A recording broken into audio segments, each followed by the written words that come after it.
ഇപ്പോൾ തുർക്കി എന്ന് പറയുന്ന രാജ്യം ഇന്ത്യക്കെതിരെ ബ്ലാങ്കറ്റ് ബാൻ ഇമ്പോസ് ചെയ്തിരിക്കുകയാണ്. ഇത് മാത്രമല്ല 74ാമത്തെ UN ജനറൽ അസംബ്ലിയുടെ സെക്ഷനിൽ പോയിട്ട് തുർക്കിയുടെ പ്രസിഡന്റായ എർഡഗൻ പറഞ്ഞൊരു കാര്യമുണ്ട്. അതായത് ഏകദേശം 8 മില്യൺ ജനങ്ങളോളം ഈ ലോകത്ത് കഷ്ടപ്പെട്ടുകൊണ്ടിരിക്കുകയാണ്. പക്ഷെ അവരെക്കുറിച്ച് ആരും തന്നെ ഡിസ്കസ് ചെയ്യാനോ സങ്കടപ്പെടാനോ ഈ ലോകത്തുള്ള ഒരു രാജ്യങ്ങളും മുന്നോട്ട് വരുന്നില്ല എന്നാണ് പറയുന്നത്. അപ്പോൾ ഇത് ആരെക്കുറിച്ചാണെന്ന് വെച്ച് കഴിഞ്ഞാൽ ഇന്ത്യക്കാരെ കുറിച്ചാണ്. ഇന്ത്യയിലെ ജമ്മു കാശ്മീരിലെ അവിടെയുള്ള ആൾക്കാരെ കുറിച്ചാണ്. അതായത് പാകിസ്ഥാൻ പറയുന്നതിനെക്കാട്ടിലും കൂടുതൽ തുർക്കി എന്ന് പറയുന്ന രാജ്യമാണ് ജമ്മു കാശ്മീരിനെ കുറിച്ച് അധികം പറയുന്നത്. അപ്പോൾ നമ്മൾ ഇന്നത്തെ ഈ വീഡിയോയിൽ നോക്കാൻ പോകുന്നത് എന്താണ് ഈ ബ്ലാങ്കറ്റ് ബാൻ, അതുപോലെ തന്നെ തുർക്കിക്കും ഇന്ത്യക്കും എന്തുകൊണ്ടാണ് ഇത്ര പ്രശ്നമുള്ളത്. ഏതൊരു മീറ്റിംഗ് എടുത്തു കഴിഞ്ഞാലും അതായത് തുർക്കി ഇന്ത്യക്കെതിരെ ഒരു വാക്ക് പോലും സംസാരിക്കാതെ അവസാനിപ്പിക്കില്ല. അപ്പോൾ ഇത്രമാത്രം പക വരാനുള്ള കാരണം എന്താണെന്നാണ് നമ്മൾ ഇന്നത്തെ ഈ വീഡിയോ നോക്കാൻ പോകുന്നത്. ഇപ്പോൾ റീസെന്റ് ആയിട്ട് ഇന്ത്യൻ ഗവൺമെന്റ് തുർക്കിയുടെ ഒരു ഓർഗനൈസേഷൻ ഇന്ത്യയിൽ വർക്ക് ചെയ്യുന്നുണ്ടായിരുന്നു. അപ്പോൾ അവർ എടുത്ത് പറഞ്ഞു, അതായത് ഇതുവരെയുള്ള എഗ്രിമെന്റ് എല്ലാം ക്യാൻസൽ ചെയ്ത് ഇനി തിരിച്ച് നിങ്ങൾ നിങ്ങളുടെ നാട്ടിലോട്ട് തന്നെ പോയിക്കോളൂ എന്ന് പറഞ്ഞുകൊണ്ട് ഒരു കർശനമായ ഒരു നിയമമാണ് കൊടുത്തിരിക്കുന്നത്. ഇതേ സമയം തുർക്കി ചെയ്തതെന്ന് വെച്ചാൽ അതായത് തുർക്കിയിലുള്ള പാർലമെന്റിലുള്ള എല്ലാ ആൾക്കാരെയും ഒരുമിച്ച് വിളിച്ചുകൊണ്ട് ഒരു ക്ലോസ്ഡ് മീറ്റിംഗ് ആണ് നടത്തിയത്. അപ്പോൾ ഈ ക്ലോസ്ഡ് മീറ്റിംഗിൽ ചർച്ച ചെയ്യപ്പെട്ട കാര്യങ്ങൾ എന്തൊക്കെയാണെന്നുള്ളത് അതായത് കൃത്യമായിട്ട് പുറത്തു വന്നില്ലെങ്കിലും തുർക്കിയിലുള്ള പ്രധാനപ്പെട്ട മീഡിയാസ് എല്ലാം പറയുന്നത് എന്താണെന്ന് വെച്ചാൽ അതായത് ഈ ഒരു മീറ്റിംഗിൽ അതായത് ഇന്ത്യക്കെതിരെ അതായത് ബ്ലാങ്കറ്റ് ബാൻ എന്ന് പറയുന്ന ആ ഒരു ബാൻ ഇമ്പോസ് ചെയ്യാൻ വേണ്ടിയാണ് ഈ ഒരു മീറ്റിംഗ് ഇത്ര പെട്ടെന്ന് കൂടിയതും. അതുപോലെ തന്നെ തുർക്കിയുടെ ഫ്രണ്ട്ലി രാജ്യങ്ങളായ അറബിലുള്ള പല രാജ്യങ്ങളും ഇന്ത്യക്കെതിരെ അതായത് ഈ ഒരു ബാൻ ഇമ്പോസ് ചെയ്യാനോ അല്ലെങ്കിൽ ഇത് ഫോളോ ചെയ്യാനുള്ള സാധ്യതകൾ കൂടുതലുണ്ട് എന്നുള്ളതാണ് ന്യൂസ് റിപ്പോർട്ടുകൾ പുതിയതായി വരുന്നത്.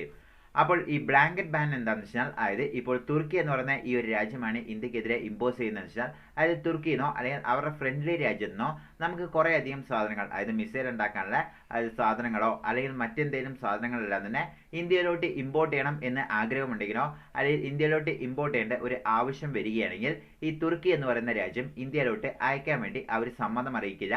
അതുപോലെ തന്നെ അവിടെയുള്ള ഓർഗനൈസേഷനും ബിസിനസ് എല്ലാം തന്നെ ഇന്ത്യയോടുകൂടെ എന്തെങ്കിലും ട്രേഡ് നടത്തണം എന്നുണ്ടെങ്കിൽ അതൊന്നും തന്നെ നടത്താൻ പറ്റില്ല. അതിനെയാണ് ഈ ബ്ലാങ്കറ്റ് ബാൻ എന്ന് പറയുന്നത്.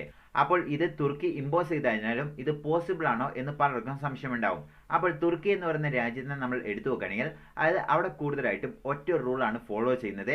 അതായത് അവിടെ നടത്തുന്ന അതായത് മാനുഫാക്ചറിങ് ഹബ് ആയിക്കോട്ടെ അതുപോലെ തന്നെ അങ്ങനെയുള്ള സ്ഥാപനങ്ങളിലെല്ലാം തന്നെ ഇങ്ങനെ സാധനങ്ങളെല്ലാം ഉണ്ടാക്കി കയറ്റി അയക്കണമെങ്കിൽ ആദ്യം തന്നെ തുർക്കിൻ്റെ SSB എന്ന് പറയുന്ന ആ ഒരു ഓർഗനൈസേഷനും അതായത് തുർക്കി ഡിഫൻസുമായിട്ട് ഉള്ള എഗ്രിമെന്റ് ആദ്യം തന്നെ സൈൻ ചെയ്യണം. അങ്ങനെ ഇവർ ഉണ്ടാക്കിയ ഈ സാധനങ്ങളെല്ലാം തന്നെ ഏത് രാജ്യത്തോട്ടാണ് കയറ്റി അയക്കേണ്ടത് എന്നുള്ളത് ആദ്യം തന്നെ ഈ തുർക്കിയിലുള്ള ഈ ഒരു ഡിഫൻസ് ആൾക്കാരുമായിട്ട് അതായത് ആർമി ആൾക്കാരുമായിട്ട് ഷെയർ ചെയ്യണം. അതിനുശേഷം അവർ ക്ലിയറൻസ് കൊടുത്താൽ മാത്രമോ അവിടെയുള്ള ഓർഗനൈസേഷനെല്ലാം തന്നെ മറ്റ് രാജ്യവുമായിട്ട് അതായത് ഇമ്പോർട്ടും എക്സ്പോർട്ടും എല്ലാം ചെയ്യാൻ അതായത് സാധ്യമുള്ളൂ. അപ്പോൾ ഇനി ചോദ്യം വരാം, അതായത് എന്തുകൊണ്ടാണ് തുർക്കി അതായത് ഇന്ത്യനെ ഇത്രമാത്രം എതിർക്കുന്നത്?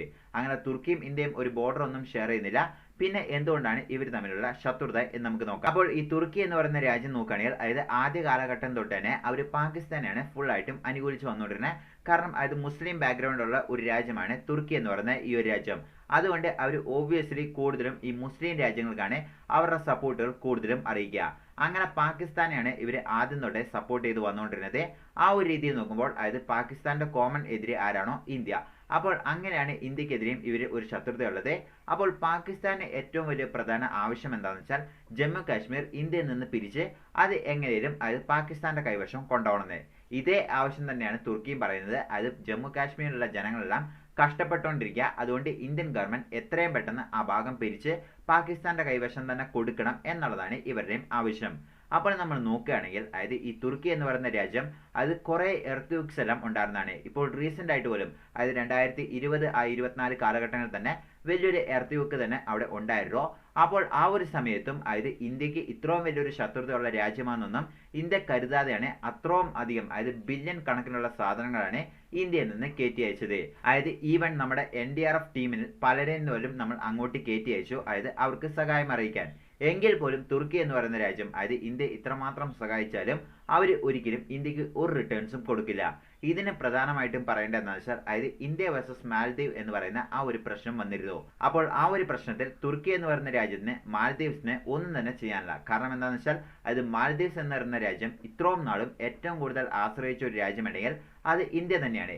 അപ്പോൾ അങ്ങനെയുള്ള രാജ്യത്തെ ഇപ്പോൾ ചെറിയൊരു ഭരണമാറ്റം വന്നുകൊണ്ട് ഇന്ത്യയും അതായത് മാലദ്വീപ്സുമായി വലിയൊരു ശത്രുതയിൽ പോവില്ല. അങ്ങനെ പോയിട്ടുണ്ടെങ്കിൽ ഇപ്പോൾ മാലദ്വീപ്സ് അനുഭവിക്കുന്നതും എല്ലാവരും കാണുന്നതാണ്. കാരണം എന്താണെന്ന് വെച്ചാൽ അതായത് മാലദ്വീപ്സിൽ അതായത് ഇന്ത്യൻ ടൂറിസ്റ്റായിരുന്നു രണ്ടാമത് ഏറ്റവും കൂടുതൽ പോയിക്കൊണ്ടിരുന്നത്. ഇപ്പോൾ എന്താണെന്ന് വെച്ചാൽ ആ ടൂറിസ്റ്റ് ഒന്നും പോകാത്തതുകൊണ്ട് തന്നെ മാലദ്വീപ്സിന്റെ എക്കണോമി തന്നെ വലിയ രീതിയിൽ പ്രശ്നമുണ്ടായി. അതുപോലെ തന്നെ മാലദ്വീപ്സിന്റെ അതായത് ഈ വട്ടത്തെ ബഡ്ജറ്റ് നമ്മൾ അറിയിച്ചപ്പോഴും 400 കോടി രൂപ മാലദ്വീപ്സിനായിട്ട് എയ്ഡ് മണിയായിട്ട് നമ്മൾ അറിയിച്ചിട്ടുമുണ്ട്. അപ്പോൾ അതായത് മാലദ്വീപ്സിന് എന്ത് പ്രശ്നമുണ്ടെങ്കിലും ഇന്ത്യയായിരുന്നു മുന്നോട്ട് വന്നുകൊണ്ടിരുന്നത്. പക്ഷേ രാഷ്ട്രീയ നേട്ടങ്ങളായിട്ട് വേണ്ടി അതായത് ചൈനയുടെ സൈഡിലും ഇന്ത്യയുടെ സൈഡിലോട്ടും അങ്ങോട്ടും ഇങ്ങോട്ടും ചാടിക്കൊണ്ടിരിക്കുക. ഇങ്ങനെയാണ് ഇപ്പോൾ പുതിയതായിട്ട് വന്ന മൊയ്സു എന്ന് പറയുന്ന അദ്ദേഹം ചൈനയുടെ കൂടെ സപ്പോർട്ട് ചെയ്യുന്നത്. അപ്പോൾ ഇന്ത്യക്കെതിരെ ഇങ്ങനെ വന്നപ്പോൾ അതായത് ഇവർ ആദ്യം പോയിട്ട് തുർക്കിന്റെ അടുത്താണ് ഡ്രോണുകൾ വാങ്ങാൻ അതായത് ഡ്രോണുകൾ വാടകയ്ക്ക് എടുക്കാൻ വേണ്ടി ചോദിച്ചത്. അപ്പോൾ തുർക്കി അതായത് വലിയൊരു എഗ്രിമെന്റ് ഒന്നുമില്ല. അപ്പോൾ ആദ്യമായിട്ടൊരു എഗ്രിമെന്റ് സൈൻ ചെയ്യുമ്പോൾ ഇപ്പോൾ പൊതുവെ ഇന്ത്യയും ഇപ്പോൾ റഷ്യയും കുറേ നാളത്തെ ഒരു പാർട്ട്ണർഷിപ്പ് ഉള്ള രണ്ട് രാജ്യങ്ങളാണ്. അപ്പോൾ ഇവർ തമ്മിൽ ഒരു എഗ്രിമെന്റ് വരണമെങ്കിൽ പെട്ടെന്ന് അതായത് വളരെ എളുപ്പത്തിൽ കഴിയും. കാരണം രണ്ട് രാജ്യങ്ങളും അത്ര ഉറച്ചു വിശ്വസിക്കുന്ന രണ്ട് രാജ്യങ്ങളാണ്. പക്ഷേ ഈ തുർക്കി മാലദ്വീപ്സുമായിട്ട് വലിയ റിലേഷൻ ഇല്ല, നൈബറിംഗ് കൺട്രീസ് അല്ല. അതുപോലെ തന്നെ തുർക്കിക്ക് മാലദ്വീപ്സിന് വേണ്ടി ഒന്നും ചെയ്യാനില്ല. എങ്കിൽ പോലും ഇന്ത്യക്കെതിരെ ഇവിടെ ചെയ്യാലോ എന്ന് കരുതിക്കൊണ്ട് തുർക്കി വാടകയ്ക്കായിട്ട് അവിടെ ഡ്രോൺസുകൾ അയക്കുന്നു. അപ്പോൾ ഇങ്ങനെ അതായത് ഇന്ത്യക്ക് ഏതെല്ലാം രീതിയിൽ ഒരു പ്രശ്നം ഉണ്ടാക്കാൻ സാധിക്കുമോ അതെല്ലാം തന്നെ തുർക്കി കൃത്യമായി ചെയ്യാറുമുണ്ട്. അതായത് അടിക്കടി ഇതിന്റെ ഒരു ട്രailer-ആണ് തുർക്കി ഇടയ്ക്കിടയ്ക്ക് ഇങ്ങനെ ഓരോ ബാനും ഇമ്പോസ് ചെയ്യുന്നത്. ശരി, തുർക്കിന്റെ ഭാഗത്ത് അവർ ഇത്രമാത്രം ചെയ്യുന്നുണ്ടല്ലോ, ഇത് കണ്ട് ഇന്ത്യ വെറുതെ ഇരിക്കുകയാണോ എന്ന് ചോദിച്ചാൽ ഇന്ത്യയും വെറുതെ ഇരിക്കുകയല്ല. അതായത് നമ്മൾ മിഡിൽ ഈസ്റ്റിൽ എടുത്തു നോക്കുകയാണെങ്കിൽ ഏറ്റവും 3 രാജ്യങ്ങളാണ്. അതിൽ ഏറ്റവും സൂപ്പർ പവർ ആരായിരിക്കും എന്ന് അറിയാൻ വേണ്ടി അവർ മത്സരിച്ചുകൊണ്ടിരിക്കുന്നത്. അതിൽ 3 രാജ്യങ്ങൾ ഏതൊക്കെയാണെന്ന് വെച്ചാൽ അതായത് ഇറാൻ, സൗദി അറേബ്യ, അതുപോലെ തന്നെ തുർക്കി എന്ന് പറയുന്ന ഈ 3 രാജ്യങ്ങൾ. അപ്പോൾ ഈ 3 രാജ്യങ്ങൾ അതായത് സൗദി അറേബ്യയും ഇറാനുമായിട്ട് നമുക്ക് നല്ല റിലേഷൻ തന്നെ ഉണ്ട്. അതുമാത്രമല്ല അതായത് സൗദി അറേബ്യയും ഇറാനുമായിട്ട് നമുക്ക് നല്ല പാർട്ട്ണർഷിപ്പും ഉണ്ട്. അതുമാത്രമല്ല തുർക്കിക്ക് മറ്റൊരു രീതിയിൽ നമ്മൾ പ്രഷർ കൊടുക്കുന്നത് എന്താണെന്ന് വെച്ചാൽ അതായത് അസർബൈജിസ്ഥാൻ വേഴ്സസ് അർമേനിയ ആ ഒരു യുദ്ധം. അപ്പോൾ ഇതിൽ അസർബൈജിസ്ഥാനെയാണ് തുർക്കി ആദ്യം തന്നെ സപ്പോർട്ട് ചെയ്യുന്നത്. അപ്പോൾ ഈ ഒരു യുദ്ധത്തിൽ അതായത് തുർക്കിനെ എതിർത്ത് ഇന്ത്യ ഇപ്പോൾ ഡയറക്റ്റ് ആയിട്ട് അർമേനിയ എന്ന് പറയുന്ന രാജ്യത്തിന് കൂടുതലായിട്ടും വെപ്പൺ എല്ലാം തന്നെ കയറ്റി അയക്കുന്നുണ്ട്. അതായത് ഇന്ത്യൻ വെപ്പണാണ് കൂടുതലും കൊടുക്കുന്നത്. ഇത് മാത്രമല്ല ഇന്ത്യ പാകിസ്ഥാൻ യുദ്ധം പോലെ തന്നെ ഇന്ത്യ പാകിസ്ഥാൻ റിലേഷൻ എങ്ങനെയുണ്ടോ അതേപോലെ തന്നെ ഉള്ള ഒരു സാഹചര്യമാണ് തുർക്കി ഗ്രീസ് എന്ന് പറയുന്ന ഈ രണ്ട് രാജ്യത്തിനും ഉള്ളത്. അപ്പോൾ ഈ രണ്ട് രാജ്യത്തിൽ അതായത് ഇന്ത്യ കൂടുതലായിട്ടും ഇപ്പോൾ റീസെന്റ് ആയുള്ള ന്യൂസുകൾ എടുത്തു നോക്കുകയാണെങ്കിൽ ഗ്രീസിന് കൂടുതലായിട്ടും സപ്പോർട്ട് ചെയ്യാൻ തുടങ്ങി. അപ്പോൾ ഇതുകൊണ്ട് എന്താണ് അതായത് അർമേനിയ എന്ന് പറയുന്ന രാജ്യത്തിൽ ഒരു ചെക്ക് ഇന്ത്യ വെക്കുന്നുണ്ട്, അതുപോലെ തന്നെ ഗ്രീസ് എന്ന് പറയുന്ന രാജ്യത്തിൽ ഒരു ചെക്ക് വെക്കുന്നുണ്ട്. അതുപോലെ തന്നെ നമ്മൾ സൈപ്രസ് എന്ന് പറയുന്ന മറ്റൊരു രാജ്യവുമായിട്ട് തുർക്കിക്ക് പ്രശ്നമുണ്ട്. അപ്പോൾ ഈ ഒരു രാജ്യവുമായിട്ടും ഇന്ത്യ മെല്ലെ മെല്ലെ റിലേഷൻ ബിൽഡ് ചെയ്യാൻ ശ്രമിക്കുന്നുണ്ട്. അപ്പോൾ ഇങ്ങനെ 3 രാജ്യവുമായിട്ട് ഇന്ത്യ സ്ട്രോങ് ആയിട്ട് ഒരു പ്രസൻസ് വെക്കുകയാണെങ്കിൽ എപ്പോഴൊക്കെ അതായത് പാകിസ്ഥാനെ അനുകൂലിച്ച് ജമ്മു കാശ്മീരിനെതിരെ പറയുന്നു അപ്പോഴെല്ലാം തന്നെ ഇന്ത്യക്ക് കൃത്യമായിട്ട് തന്നെ തുർക്കിയുടെ ചുറ്റുമുള്ള ഈ രാജ്യത്തിനുമായിട്ട് അതായത് തുർക്കിക്ക് എതിരായിട്ട് തന്നെ ഉള്ള നീക്കങ്ങൾ ചെയ്യാൻ പറ്റും എന്നുള്ളത് അതായത് ഇന്ത്യൻ ഡിപ്ലോമാറ്റ്സ് എല്ലാം തന്നെ വിശ്വസിക്കുന്നു. ഇതുകൊണ്ട് തന്നെയാണ് ഇന്ത്യൻ ഗവൺമെന്റ് ഇങ്ങനെയുള്ള നീക്കങ്ങളെല്ലാം മുന്നോട്ട് കൊണ്ടുപോകുന്നത്.